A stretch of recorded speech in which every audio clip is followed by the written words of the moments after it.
বাড়ি বাইপাস খারাপ গণতান্ত্রিক পথে আমরা কখনো রাষ্ট্র ক্ষমতা আমাদের দল আসেনি।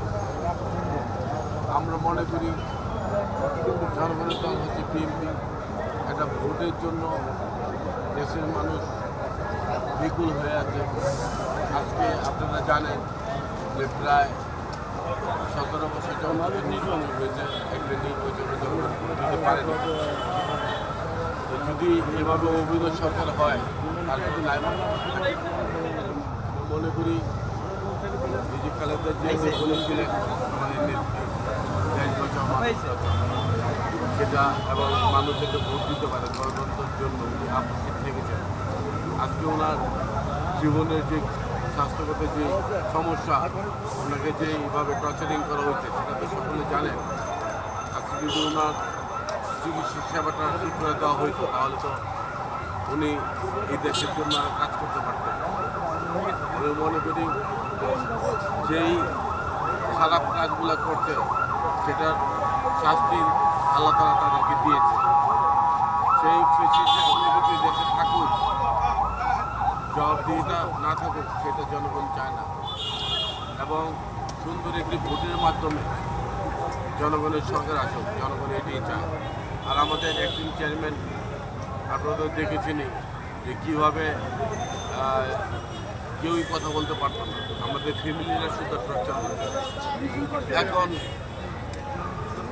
এই অবস্থার মধ্যে যে সাংগঠনিক দক্ষতা আমাদের অ্যাক্টিং চেয়ারম্যান সংগঠনকে সুসংগঠিত রেখেছে এবং আজকে বিএনপি বাংলাদেশের বৃহৎ এবং সর্ববৃহৎ একটি সংগঠন। তাই বিএনপি ঐক্যবদ্ধ আছে। বিএনপি চায় সুন্দরভাবে একটা ভোট হোক অচিরেই, কারণ এটা যদি ভোটবিহীন এরকম একটা সরকার দীর্ঘদিন থাকে, ক্ষমতার লোভে তারা দেশকে ধ্বংস করেছে। আপনারা দেখেছেন যে আগে তো দেশকে বিক্রি করে দিচ্ছে। এখন আমরা চাই যে সুন্দর একটি ভোট হবে, ভোটের মাধ্যমে দেশের মানুষ যাতে ভোট দিবে সেই দেশ পরিচালনা হবে। এবং আপনার তরুণদের প্রতি কি মেসেজ থাকবে এই মুহূর্তে দেশের এই অবস্থা? তরুণরা তো আপনার দেশ গড়েই তো তরুণ। এখন আমাদের তরুণদেরকে যে আমরা গাইডেন্স ঠিক করে যদি না করতে পারি তাহলে এটা ব্যর্থতা কার।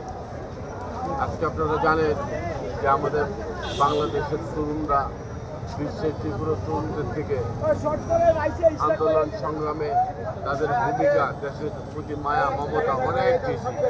কিন্তু দেখা গেল যে আমাদের দেশের তরুণদেরকে নষ্ট করার জন্য বিভিন্ন মাদকদ্রব্য, বিভিন্ন আমাদের আশেপাশের দেশ থেকে এগুলো মাদক নিয়ে আমাদের তরুণদেরকে ধ্বংস করা হচ্ছে। আগে আমাদের স্বাধীনতার আগে পরে বাংলাদেশের মানুষ তরুণরা সবসময় খেলাধুলা, আন্দোলন, ভালো কাজে থাকতো, দেশ গড়ার কাজে তারা থাকতো। এখন অনেক ক্ষতি করে দিচ্ছে দেশের বিভিন্ন প্রতিটা সেক্টরে ক্ষতি করছে, সেটা সকলেই জানে। কিন্তু এগুলা রিফর্ম করতে অনেক সময় লাগবে। ইনশাল্লাহ বাংলাদেশের মানুষ সবসময় কিছু একটা জাতি পারবে, আমরা ইনশাল্লাহ পারবো। যত সেক্টরগুলো অন্য অন্য যেই দেশকে ধ্বংস করা যা যা করা হয়েছে এগুলো আবার রিফর্ম করে সুন্দরভাবে, যে জিয়া রহমান যেভাবে বাংলাদেশের ভঙ্গুর অবস্থায় দেশের হাল ধরেছিলেন, শিক্ষায় জনতার মাধ্যমে উনি বাংলাদেশে যে হাল ধরেছিলেন, তখন আস্তে আস্তে দেশকে একটি আত্মনির্ভর জাতি হিসেবে গড়ে তুলেছেন। কৃষি খাতে বলেন, সার উৎপাদন করেন, গার্মেন্টস খাতে বলেন, ওনার মানুষ বিদেশে রপ্তানি, এই বিষয়গুলো যে অনেক সেইটার উপরে এখন বাংলাদেশে এই অবস্থাগুলো আছে। ভবিষ্যতে আমরা সামনে থেকে নেতৃত্ব দেওয়ার নেতা আমাদের দরকার।